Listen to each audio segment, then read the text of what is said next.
지금 중동이 다시 타오르고 있습니다. 이번에는 가자 지구도 아니고 레바논도 아닙니다. 작년에 이스라엘과 전쟁을 벌였던 바로 그 이란입니다. We're looking at it very seriously. The military is looking at it, and we're looking at some very strong options. 지금 이란에서 발생한 시위 규모가 상상을 초월합니다. 이란 정부는 이미 지난주 목요일부터 전 국가의 인터넷을 완전히 끊어버렸습니다. 전화조차 안 됩니다. 왜 그럴까요? 숨길 게 너무 많기 때문이겠죠. 워싱턴의 인권단체들이 확인한 사망자가 벌써 650명입니다. 근데 이거는 확인된 숫자일 뿐이겠죠. 병원마다 총상 환자가 넘치고 있고 시신이 막 길거리에 쌓여 있다는 그런 외신 보도가 쏟아집니다. 일부 언론에서는 6,000명이 넘는 사망자가 발생했다는 기사도 있습니다. 이 사망자의 수는 순수하게 시위대의 숫자이고, 다시 말해서 일반인들이 총에 맞아 죽어나가고 있다는 뜻입니다. 그러면 왜 이 사람들은 목숨을 걸고 총구 앞으로 나갔을까요? 종교 때문일까요? 아닙니다. 뭐 절반은 맞을 수 있는데요. 근데 가장 큰 거는 배고픔 때문입니다. 여러분, 지금 이란의 화폐 가치는 거의 쓰레기 수준입니다. 작년 한 해 물가가 50%가 넘게 뛰었고요. 그 작년에도 30-40% 이상 뛰었습니다. 그러니까 월급은 그대로인데 빵값과 기름값 자고 나면 2배가 돼 있는 거죠. 화폐 가치가 폭락하고, 그러니까 인플레이션은 통제 불능인 거죠. 그러니까 온 국민이 가난해진 겁니다. 그래서 이렇게 있으나 저렇게 있으나 죽으나 똑같다. 그래서 어떻게든 죽을 테니 그냥 나가서 시위를 하자라고 해서 이 거대한 시위가 만들어진 겁니다. 자, 이 소식에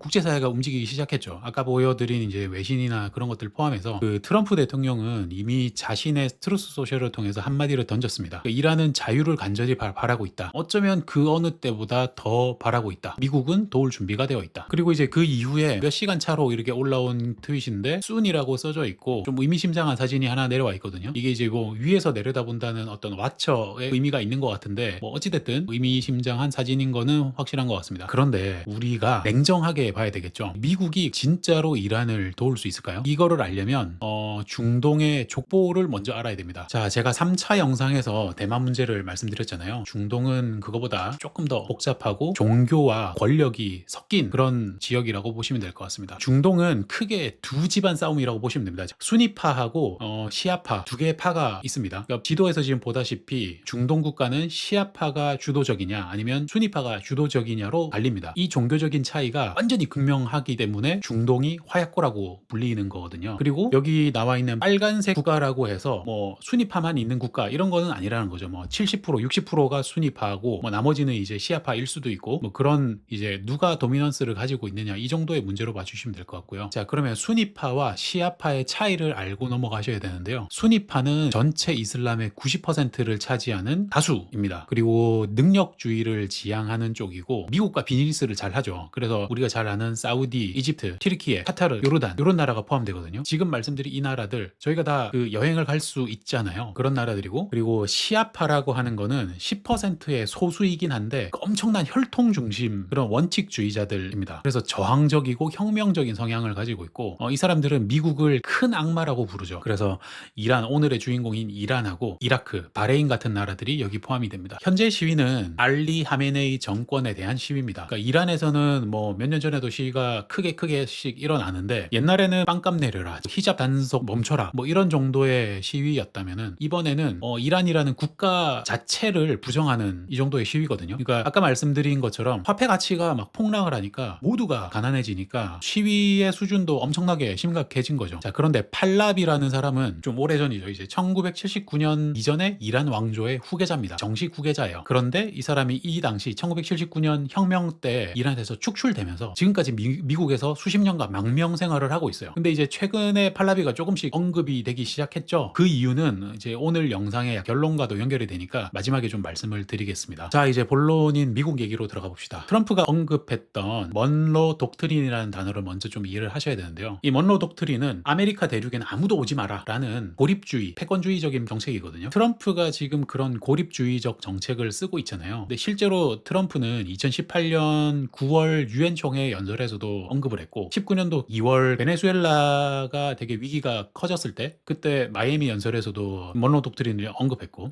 그리고 23년 이후에 재선 캠페인 하는 과정에서도 계속 먼로 독트린을 강조했습니다. 근데 여기서 도널드 트럼프의 도널드를 따와서 돈로 독트린이라고 부르는 거거든요. 자, 미국 중국 우선주의를 정당화하고 그 중국과 러시아의 확장을 또 저지하는 그런 큰 기준이 되고, 또 아메리카, 이제 예전에 아메리카 대륙에 있는 그 폭정의 삼각지대, 지도 우측 하단에 있는 곳인데, 그 폭정의 삼각지대라고 하는 그 베네수엘라하고 쿠바, 니카구아라를 압박할 때 이 먼로 독트린이라는 정책을 많이 활용을 했었습니다. 자, 그런데 중동은 다르죠. 베네수엘라는 바로 옆집이니까, 그 아메리카 대륙의 바로 옆집이니까 지난번처럼 특공대 보내서 대통령도 잡아올 수 있고 뭐 그런 건데, 이란은 다르잖아요. 너무 멀리 있잖아요. 거기다가 이란의 정규 군이 수십만 명입니다. 거기다가 얘네들은 민병대까지 막 가용을 할 수 있어요. 일단 군대 수준이 너무나도 압도적으로 훨씬 베네수엘라보다 크고, 그리고 이란을 만약에 미국이 직접 때리면 그 호르무즈 해협이 잠깁니다. 아까 사진 앞에서 나왔었죠. 이란과 사우디 사이에 있는 그 호르무즈 해협이 잠기는데, 이게 잠기면 유가가 폭등을 합니다. 160달러, 200달러 그냥 가는 거죠. 그러니까 트럼프가 제일 싫어하는 게 인플레이션이잖아요. 그래서 베네수엘라를 손에 쥐면서 유가를 좀 컨트롤하겠다, 이런 것도 제가 이전 영상에서 소개를 드렸는데, 자기 손으로 그러면 기름값을 올리는 짓을 하겠습니까? 안 하겠죠. 미국은 그러면 어떻게 개입을 할까요? 자, 이미 명분은 차고 넘치잖아요. 그러니까 시위대를, 무고한 시위대, 일반 시민들을 수백 명, 뭐 추정이지만 많게는 수천 명을 지금 학살하고 있는 그런 정권이니까, 국제적인 명분이 쌓이면은 미국은 어떤 형태로든 분명히 움직일 겁니다. 압박이나 공격을 할 거예요. 근데 제가 생각하는 거는 크게 한 3가지 정도 방법이 있겠더라고요. 지금 이제 이 영상 찍기 하루 전에 이미 그 기사로도 나왔는데, 미국이 이란에 그 이란과 비즈니스를 하는 파트너에게 25%의 관세를 매기겠다고 했죠. 그리고 그거 외에 다른 규제들도 때리기 시작할 겁니다. 그리고 일론 머스크의 스타링크를 통해서 그 이란이 전 국민의 인터넷을 차단했지만, 스타링크를 통해서 사람들이 영상도 찍어서 제보도 하고 그렇게 이제 인터넷을 이용하고 있거든요. 그런 정보를 차단하는 효과를 상실시킴으로써 통제력을 좀 잃게 만드는 거. 그리고 그 외에 이제 사이버 공격을 할 텐데, 그 이란이라는 나라는 지금 그 화약고랑 같은 곳이어서 얘네들은 눈 돌아가 버리면 뭐 어떻게 행동할지 모르는 애들이잖아요. 예를 들면 미사일 발사라던가 이런 것들을, 정보를 입수하고 교란하고 또 통제하기 위해서는 지금도 아마 사이버 공격은 하고 있을 거라고 저는 생각을 합니다. 그런데 이제 만약에 델타포스를 투입한다던가, 뭐 아니면은 뭐 과격하게 봤을 때 뭐 탱크를 막 밀고 들어간다던가, 이제 미국은 이제 그런 낡은 방식은 안 쓰죠. 미국의 2027년도 국방 예산이 3천조가 됩니다. 1.5조 달러에서 2조 달러로 지금 증액한다라고 얘기를 하잖아요. 그 3천조 원이 미사일에만 쓰이는 게 절대 아니라는 거죠. 이미 디지털 무기와 위성 통신으로 전쟁의 판도를 바꾸고 있는 거죠. 제가 개인적으로 생각하는 이란 이슈의 해결사가 있습니다. 이 판에서 살짝 잊혀진 인물이죠. 그러니까 네타냐후 총리인데, 이스라엘 총리인데, 트럼프 입장에서는 사실 좀 왼수죠. 1기 재임 시절에 네타냐후가 원하는 거 뭐 다 들어줬는데 2020년 대선 때 떨어지고 나니까 바이든한테 바로 축하 메시지 보냈잖아요. 그래서 뭐 트럼프는 뭐 바로 욕을 했었고, 그런데 이 양반들이 2주 전에, 그러니까 한 12월 말에 트럼프 리조트인 마라라고 해서 만났습니다. 트럼프가 복귀하고 나서 거의 1년 정도 만에 만난 거죠. 근데 이때 네타냐후는 분명히 이란에 대해서도 얘기를 했을 거거든요. 왜냐면은 네타냐후는 지금 2가지 이슈가 있는데, 첫 번째는 작년에 해야 할 일을 완성을 못했어요. 그게 뭐냐면은 25년 6월에 미국과 합동작전으로 이란의 핵시설을 타격을 했잖아요. 근데 정권은 끝나질 않았어요. 지금 이란이 쉽게 말해서 상처 입은 맹수인 거죠. 그러니까 얼마나 큰 보복을 하려고 생각을 하고 있겠어요. 미국도 사실 이제 그런 생각을 좀 하고 있겠죠. 그리고 2번째는 정치적인 심판이 지금 남아있어요. 당장 26년 올해 봄에 대선을 앞두고 있거든요, 이스라엘이. 그러니까 네타냐후는 지금 이란 정권 교체에 큰 역할을 해서 자기가 어떤 영웅적인 그런 위치를 가지지 못하면은 낙마하거나 생명의 위협까지 지금 받고 있다라고 하거든요. 네타냐후에게는 자신의 정치적이고 생물학적인 생존이 걸린 마지막 기회라는 거죠. 그러니까 이 기회를 날리지 않고 그냥 뭐 가만히 있는다? 저는 그렇게는 생각을 하지 않습니다. 결정적인 근거로서